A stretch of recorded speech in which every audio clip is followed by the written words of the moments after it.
Well, hello and welcome to another conversation where I'm going to talk to another wonderful author who wrote for butterflyliving.org. And it's my author friend, Jodi. Hello, Jodi, and welcome.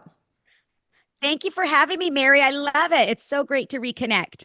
It is. And your name's Snowden. Is that correct? Correct. Jodi Snowdon. You Jodi. said it right. Yep. I'm so proud of myself because sometimes I mess up names. So you wrote an article about living with no regrets. And it's been up on the site for a little bit. So we're going to talk about that article. You have some really good points in it. But your life's changed a little bit since you wrote it. So we're going to get into that in a minute. But let's jump in. And Yeah. if you could share what inspired you to write the article, Living with No Regrets.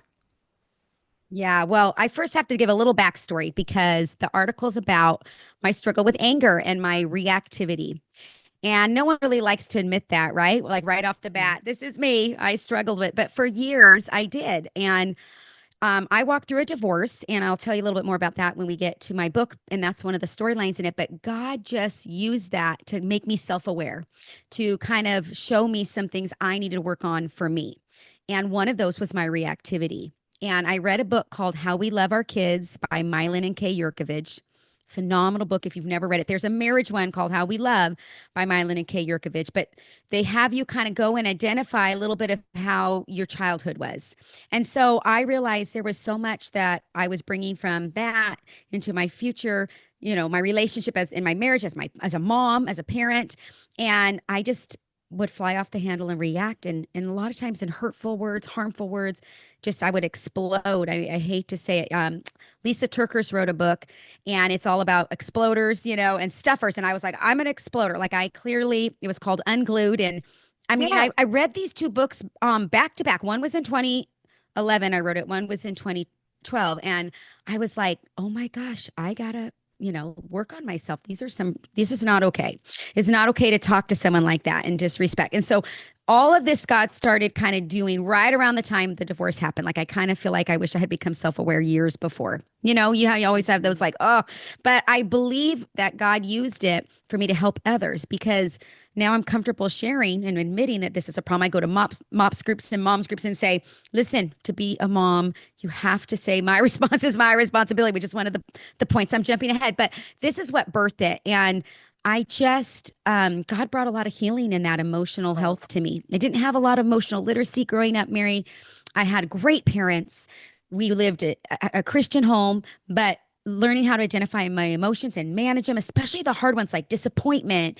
And I didn't know how to do it. And so I would just quickly go to anger. And I learned through my therapist as I was going through therapy after my divorce that anger is a secondary emotion. The primal emotion underneath it is usually fear, worry, hurt. And so many times I was feeling hurt and I would jump to anger, not letting myself really say, this is what's hurting, and kind of let yourself tell that person the feeling you had. So this is what birthed the article, trying to live without regrets. I didn't want to have that happen anymore. I was so embarrassed for the times I had messed up that I'm like, okay, God, if me admitting this and helping someone else and saying, these are what helped me, I'm going to do it. And so that's kind of what birthed the article.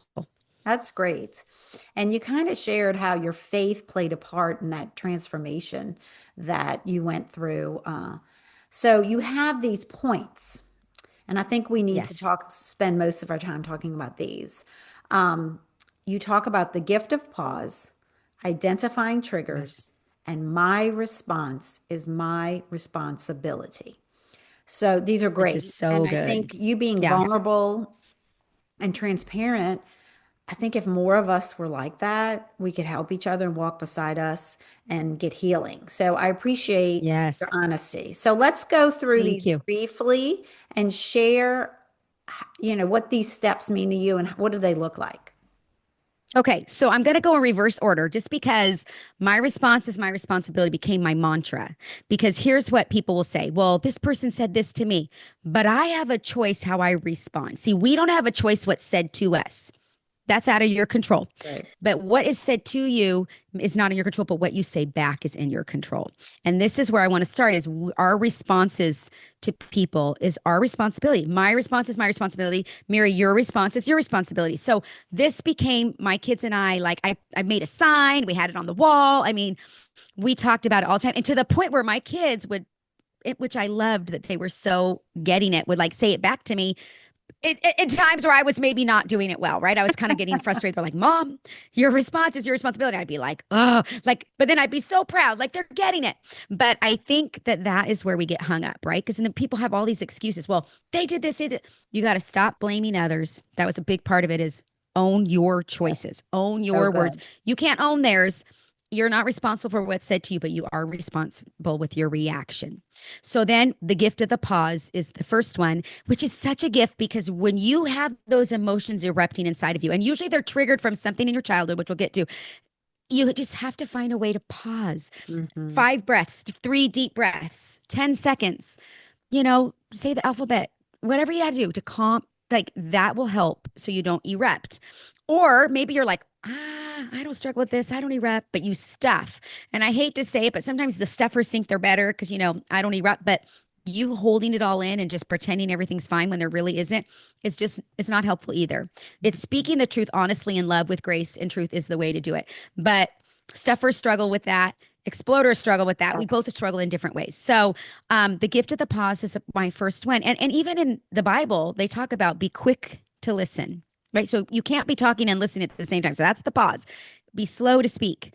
We struggle with this, right? Slow to Yes. anger, right? Anger will then come after that if you're slow to these, so you'll be slow to erupt. And so that's the gift of the pause. But identifying your triggers is so key. So when I was in counseling, she said, Jodi, right before you feel that feeling of eruption, which you can feel it, you can just know your blood pressure's rising.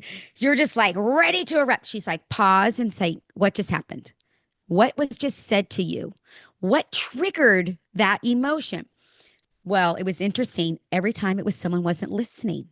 So either my kids or at the time my spouse or, I just was like, and then I thought, that's interesting. I wonder if I was growing up, didn't feel like I got listened to. And I had 3 sisters. There were 4 of us. We're all 2 years apart. The house was always really loud and, exciting. And I'm wondering if there were times where I was wanting to speak and be heard and I wasn't. Mm. Now, do I know that for sure? No, but there is usually a trigger that goes back. They say if it's hysterical, it's historical, right? That's what my counselor would say. So if you're being hysterical about something, then there's some history behind that Yes. from when That's you grew good. up. A So good way to yeah, remember. so you got to identify that. That's awesome. I mean, we could probably talk about that for a long time, but you do cover it in the article, which is at I do. butterflyliving.org. You can read all of Jodi's tips and what she's learned and her insights. Now, let's talk about your book for a minute. It's called Depth and it's growing from heartbreak to strength. Is that correct? And Almost growing through heartbreak to growing strength, but very through. close. That's even better. So, you shared a little bit about what inspired you to write it, about your divorce, but give us a little more. Where did this book come from? So it's interesting. I thought it was just going to be on my divorce. And then God's whispered in my ear, you have 2 other heartbreaks that need to go in this book. And I had a miscarriage in between my 2 sons. And then I also lost my dear, dear friend to cancer 2 years after my divorce. And so I remember thinking, God, how do you write a book with 3 storylines? Like, what do I do? Chronological.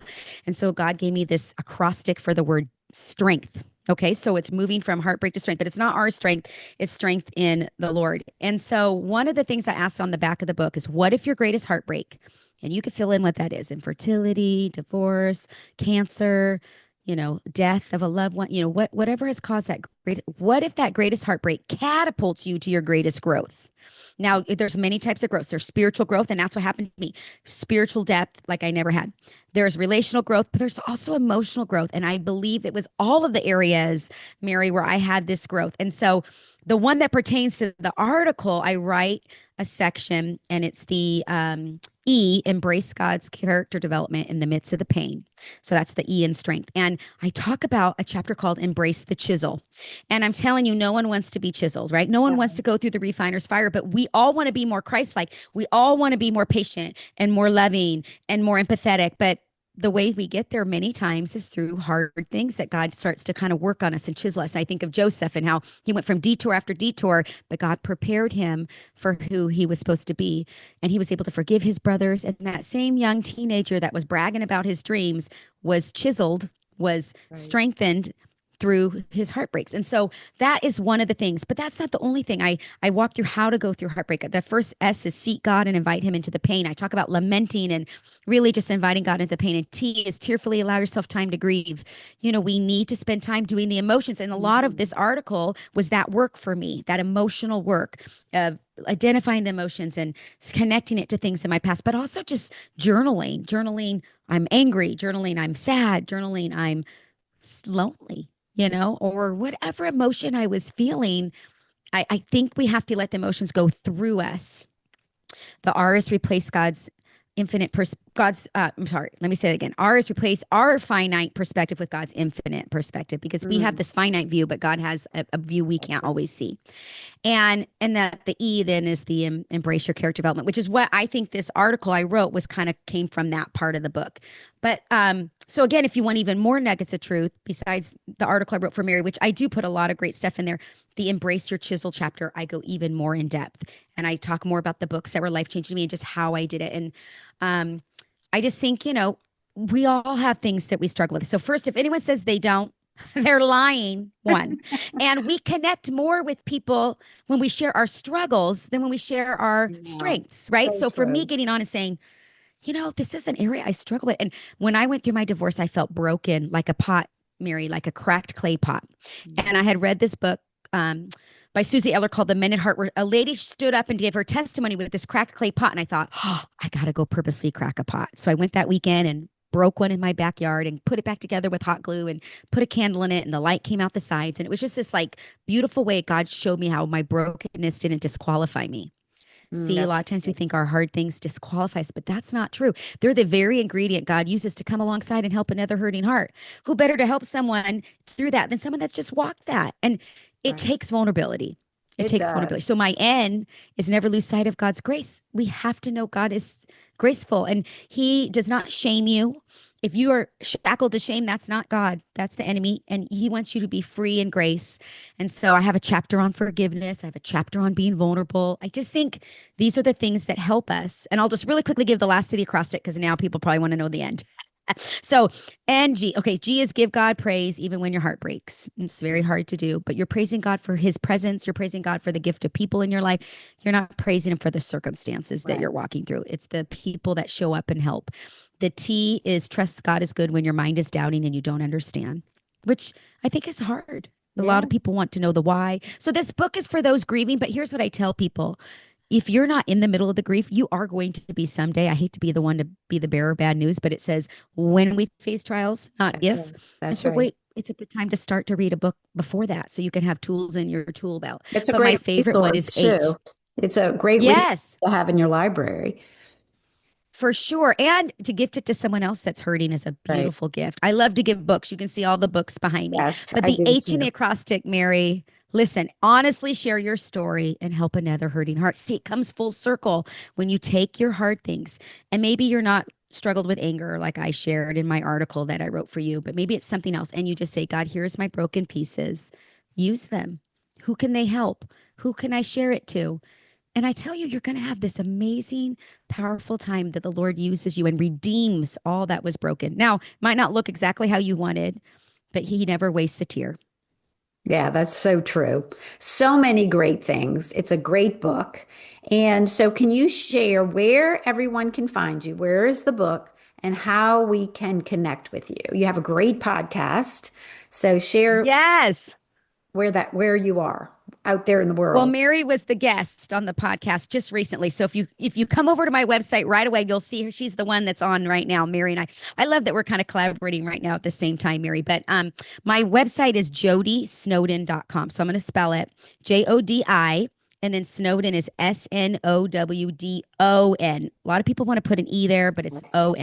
on.com. And yeah, everything's there. The book, there's links to where you can get it. If people want to sign copy, if they want to like connect with me, they can go to the depth book at Gmail and send me gmail.com and send me an email, and they can order it through me and I'll sign one. And I like to connect with people, especially if they're hurting, hear their story and Yes. encourage them.